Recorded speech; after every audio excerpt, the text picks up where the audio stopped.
আজকে আমি তোমাদের জন্য নিয়ে এসেছি একটি নতুন স্টাইলের নাস্তা রেসিপি। এই নাস্তাটিকে তোমরা বানিয়ে সকাল বিকাল বা রাতের ডিনারেও খেতে পারো। এই নাস্তাটিতে দেখুন একসাথে অনেকগুলো লেয়ার থাকে, তাই এটি তোমরা 4 in 1 পরোটাও বলতে পারো। একটি পরোটার মধ্যে 4 রকমের স্বাদ পাওয়া যাবে। এটি বানানো কতটাই সহজ তোমরা একবার এই রেসিপিটি দেখলেই বুঝতে পারবে, আর এটি খেতেও কিন্তু দারুণ টেস্টি হয়। তাহলে বন্ধুরা দেরি না করে ঝটপট রেসিপিটি দেখতে থাকো, আর আমি ভিডিওটাও শুরু করছি। Hello friends, welcome to Sangeeta's kitchen.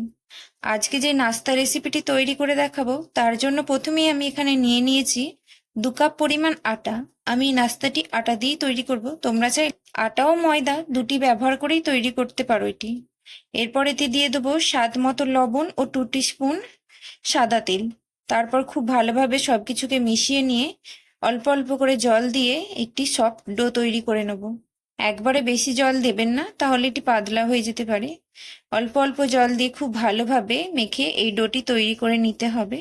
আমরা যেরকম রুটি বা পরোটা বানানোর জন্য ডো তৈরি করি, ঠিক সেরকম তৈরি করলেই হবে। খুব ভালোভাবে মাখা হয়ে গেলে এখন আমি এটিকে ঢাকনা চাপা দিয়ে 10 মিনিটের জন্য রেখে দেবো।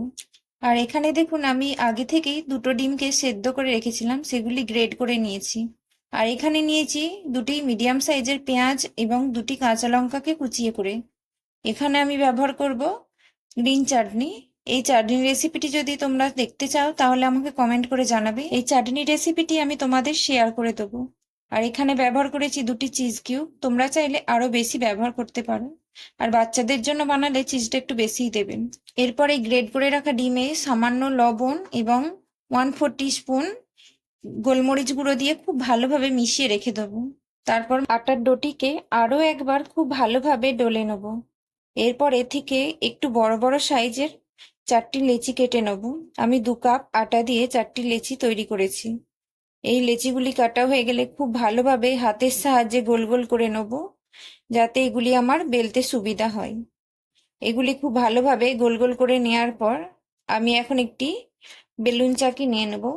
বেলুন চাকি নেওয়ার পর বেলুন ও চাকিতে আগে থেকেই আমি তেল মাখিয়ে নেব, যাতে আমার এগুলি বেলতে একটু সুবিধা হয়। এরপর একটি লেচিকে নিয়ে তারপর খুব ভালোভাবে গোল গোল করে বেলে নেব। এগুলি একটু বড় সাইজের বেলবো, যেমন রুটি বেলি সেরকম করে বেললেই হবে, তবে রুটির থেকে একটু বড় হবে এগুলি। এগুলি খুব ভালোভাবে বেলা হয়ে গেলে এখন আমি একটি ছুরির সাহায্যে মাঝখান থেকে একটু কেটে দেবো। তারপর এক সাইডে আমি এখন গ্রিন চাটনিটি ব্যবহার করব। তোমরা চাইলে এর পরিবর্তে টমেটো সস ব্যবহার করতে পারো। এরপর এতে দিয়ে দেবো গ্রেড করে রাখা ডিমটি। ডিমটাও এক সাইডে আমি দিয়ে দেবো। ডিমটিও এক ভাগে খুব ভালোভাবে দেওয়া হয়ে গেলে তারপর আমি এক সাইড থেকে এটি ফোল্ড করে দেবো। ফোল্ড করা হয়ে গেলে খুব ভালোভাবে কিন্তু আমি ধারগুলোকে হাতের সাহায্যে একটু প্রেস করে দেবো, যাতে ডিমগুলি বেরিয়ে না যায়। এরপর আর এক ভাগে দিয়ে দেবো কুচিয়ে রাখা কাঁচা লঙ্কা ও পেঁয়াজটি। তারপরে ওই সাইডটি ফোল্ড করে দেবো, তারপর হাতের সাহায্যে আর একটু প্রেস করে দেবো। আর এক ভাগেতে আমি দিয়ে দেবো চিজটিকে আমি গ্রেড করে দেবো। চিজ দেওয়ার পর এটিকেও আমি খুব ভালোভাবে ফোল্ড করে দেবো। তারপর হাতের সাহায্যে একটু প্রেস করে দেবো, যাতে ভেতর থেকে পুরগুলি বেরিয়ে না যায়, তার জন্য ধারের দিকটি আমি আরেকবার প্রেস করে দেবো। এরপর খুব ভালোভাবে হাতের সাহায্যে একটু প্রেস করে দেবো, যাতে এগুলি খুব ভালোভাবে ভেতরে সেট হয়ে যায়। এরপর হালকা হাতের সাহায্যে এই পরোটাটিকে বেলে নিতে হবে, না হলে পুরগুলি সব বাইরে বেরিয়ে আসবে। আর একটু আধটু যদি পুর বেরিয়ে যায় তাতে কোনো সমস্যা নেই। এইভাবে কিন্তু এই পরোটাটি বানিয়ে নিতে হবে।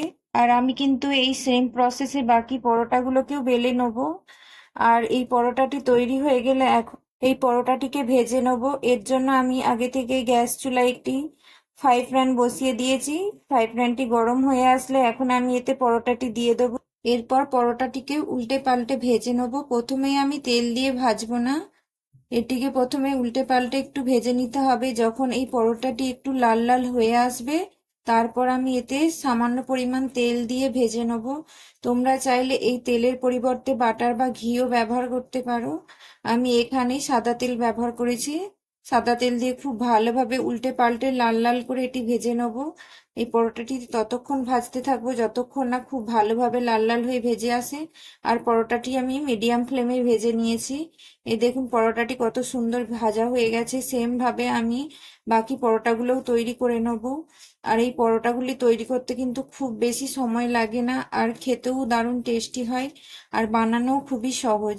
তোমরা একবার এইভাবে পরোটা বানিয়ে দেখবে, খেতে অসাধারণ লাগছে। আর এই নাস্তাটি কিন্তু তোমরা বাচ্চাদেরও বানিয়ে দিতে পারো। বাচ্চাদের টিফিনে যদি নতুন কিছু বানিয়ে দিতে চাও তাহলে একবার এই রেসিপিটি বানিয়ে দিতে পারো। আর আমি এখানে পুর হিসাবে ডিম ব্যবহার করেছি। তোমরা চাইলে ডিমের পরিবর্তে পনিরও ব্যবহার করতে পারো, তাতেও এটি খেতে অসাধারণ লাগে। আর তোমরা এটি যে কোনো সস বা চাটনির সাথে গরম গরম সার্ভ করতে পারো। আর এই রেসিপিটি শুধু বাচ্চা নয়, বাড়ির বড়দেরও বানিয়ে খাওয়াতে পারো। আর আমার এই রেসিপিটি কেমন লাগলো কমেন্টে অবশ্যই জানিও। ভালো লাগলে একবার অবশ্যই বাড়িতে ট্রাই করে দেখতে পারো।